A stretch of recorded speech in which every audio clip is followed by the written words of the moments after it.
Hello, എല്ലാവർക്കും പുതിയ വീഡിയോയിലേക്ക് സ്വാഗതം. ഇങ്ങനെ ഒരു മുട്ട പൊരിച്ചത് നിങ്ങൾ ആരെങ്കിലും കഴിച്ചിട്ടുണ്ടോ?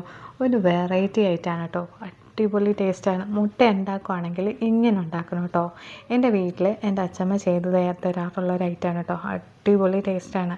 കാന്താരിയൊക്കെ ഉടച്ച് നല്ല കുഴച്ച് നമ്മൾ പൊരിച്ചെടുക്കുന്ന ഒരു അടിപൊളി ഒരു മുട്ട വറുത്തത്.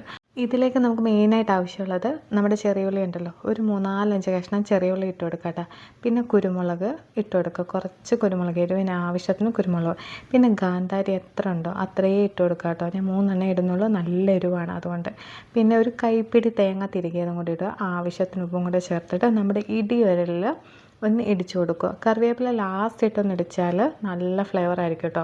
അപ്പോൾ അതാ ഇടികളിൽ നന്നായിട്ട് നല്ല ചമ്മന്തി പരുവത്തിൽ നല്ല ഉള്ളിയെല്ലാം ഒന്ന് ചതച്ച് നല്ല രീതിയിൽ എടുക്കണം കേട്ടോ.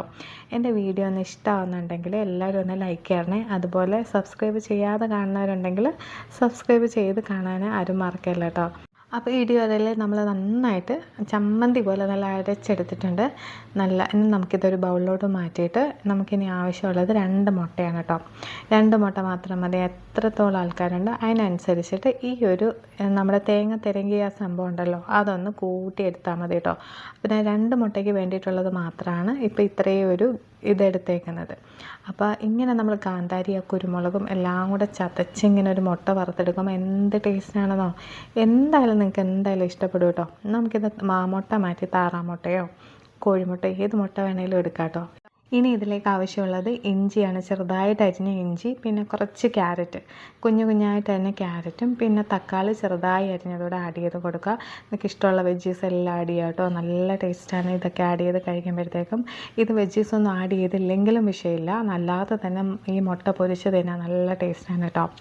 അപ്പം നമ്മൾ പാലപ്പച്ചട്ടിയാണ് എടുത്തേക്കുന്നത്. അതിലേക്ക് ആവശ്യത്തിലേറെ എണ്ണ ഒഴിച്ച് കൊടുക്കുക കേട്ടോ. ഞാൻ വെളിച്ചെണ്ണയാണ് ഒഴിച്ച് കൊടുത്തത്. നമ്മൾ കുറേയേറെ എണ്ണ ഒഴിച്ച് കൊടുക്കുമ്പോഴത്തേക്കും അതിനകത്ത് കിടന്ന് മൊരിഞ്ഞ് നല്ല ഫ്ലഫി ആയിട്ട് നല്ല അടിപൊളി മുട്ട വറുത്തത് കിട്ടും കേട്ടോ. ചെറിയ പീസായിട്ടാണ് ഞാൻ ഉണ്ടാക്കുന്നത്. അപ്പോൾ കാണാൻ നല്ല രസമല്ലേ. കുറച്ചേറെ ആവശ്യത്തിന് ഒഴിച്ച് കൊടുക്കുക കേട്ടോ. നിങ്ങൾക്ക് അകം വേവാതെ കഴിക്കുന്നത് ഇഷ്ടമാണോ? നമ്മുടെ മുട്ടയ്ക്കുണ്ടല്ലോ ഒരു സീക്രട്ട് ഉണ്ട്. എത്രത്തോളം വേകാതെ കഴിക്കുന്നു അത്രയും ടേസ്റ്റ് ആയിരിക്കും കേട്ടോ നമുക്ക് ആ മുട്ട കഴിക്കാനായിട്ട്. ഒരുപാട് വെന്ത് കഴിക്കാൻ ഇഷ്ടമുള്ളവരുണ്ടാവും, നല്ല ബുൾസെ പോലെ. അല്ലാതെ ഒരുപാട് വേവാതെ കഴിക്കാനും ഇഷ്ടമുള്ളവരുണ്ടാവും. കാരണം ഒരു ഹാഫ് വേ ബോയിൽ ചെയ്തിട്ട് കഴിക്കാനും ഇഷ്ടമുള്ളവരുണ്ടാവും. ഞാനിങ്ങനെ കുറച്ച് വെന്ത് ഒരുപാട് വെള്ളം പോലെ കിടന്ന് കഴിക്കാൻ ഇഷ്ടപ്പെടുന്ന ഒരു വ്യക്തിയാണ് കേട്ടോ. ഇതാ നമ്മുടെ എണ്ണയിൽ കിടന്ന മുട്ട നല്ല അടിപൊളിയായിട്ട് വെന്ത് വരുന്നുണ്ട് കേട്ടോ. അടിപൊളി ടേസ്റ്റാണ്. നിങ്ങൾ ഒരിക്കലെങ്കിലും ഈ കാന്താരിയും ഈ തേങ്ങയും കൂടെ അരച്ച് ഇങ്ങനെ ഒന്ന് ഉണ്ടാക്കി നോക്കണം കേട്ടോ.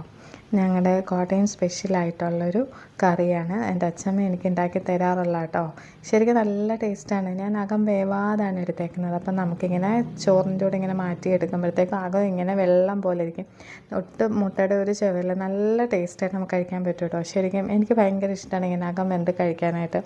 അപ്പോൾ എല്ലാവർക്കും എൻ്റെ വീഡിയോ ഇഷ്ടപ്പെട്ടു എന്ന് വിചാരിക്കുന്നു. Thanks for watching. ബൈ.